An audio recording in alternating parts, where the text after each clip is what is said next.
We're going to have a look at the Nazi change of tactics from 1924 to 1929. The fortunes of the Nazi Party had declined when Hitler was in prison. They had been banned but had survived secretly. Hitler was able to persuade the president to lift the ban on the Nazi Party when he came out of prison, and in February of 1924 the Nazi Party was relaunched. Hitler slowly began to take control once again, making changes to the Nazi Party. You see here an American journalist speaking in 1928, so at the end of this period, that Nazism appears to be a dying cause.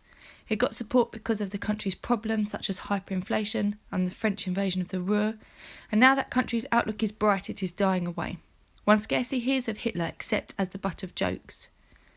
But by 1929, with the Great Depression, all of this had begun to change. With another economic crisis that the government faced, the Nazis and the change in tactics that they had then been building up slowly from 24 to 29 began to pay off. Let's have a look at then the reorganisation of the party in a bit more detail. Firstly, let's take the SA.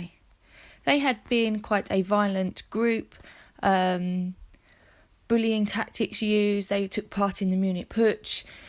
Hitler decided to change their image. He strengthened them, encouraged more young men to join the SA, put the emphasis on discipline and order rather than violence, and showed them off in marches, rallies, parades, and those kind of things.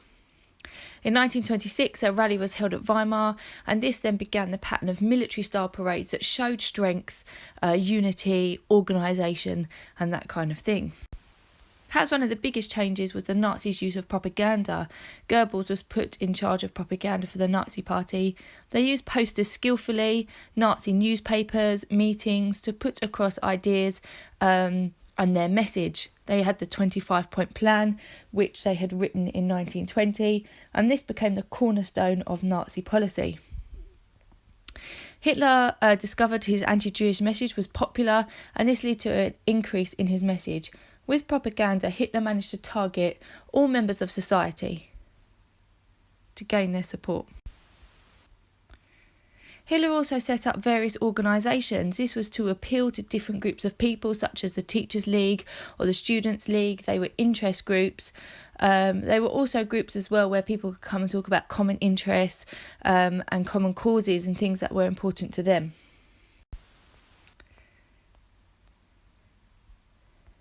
Another thing that the Nazis did extremely well from 1924 to 29 was the reorganisation of the party structure. This was organised to be much more efficient, prepared to fight elections, something that the Nazis hadn't done before. They created a national headquarters in Munich and insisted on central control. And so what that meant was that Hitler wanted to strengthen his position as leader of the party. He created party branches and made sure that only his closest associates helped run the party from Munich.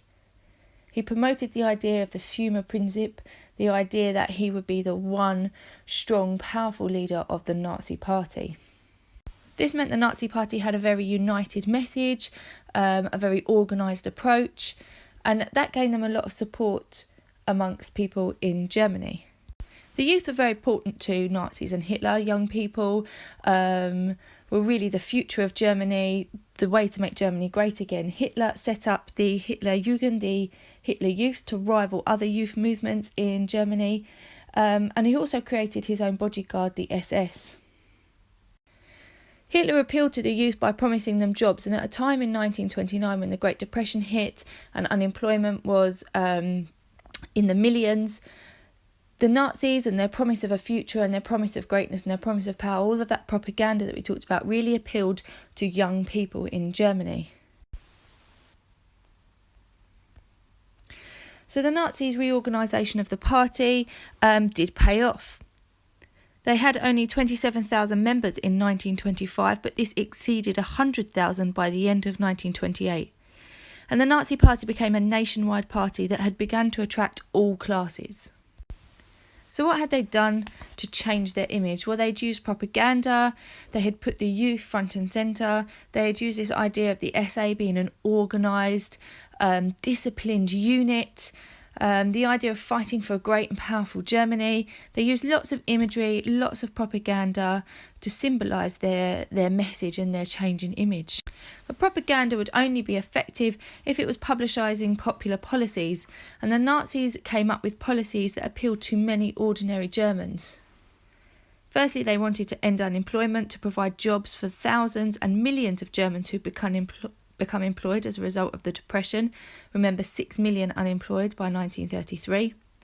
They promised to tear up the Treaty of Versailles, something that many Germans had hated, something that had caused a lot of problems for the Weimar Republic during its rule of Germany. And the hated reparations payments, the war guilt clause, the weakness and those kind of things, Hitler promised to tear it up. He also then gave the people of Germany a scapegoat for all of Germany's problems, and this was the Jews. They gave the people who were desperate to blame someone for all their problems, the defeat in the war, the depression, etc. This proved quite a popular policy, and so again was another one that the Nazis followed. The impact of all these changes was that they had become a national party. Their membership by 1928 had increased. Hitler's leadership and the idea of the Führership was established. The support from young people grew, and they had attracted all classes. However, in the 1928 election, as was shown at the beginning of the clip with the quote from the journalist, the Nazis weren't winning seats, they weren't winning elections, they had only won 12 seats in the Reichstag. It wasn't until the 1929 Wall Street crash, another economic crisis for the Weimar Republic, that all of this change really came into its own and became successful for the Nazis.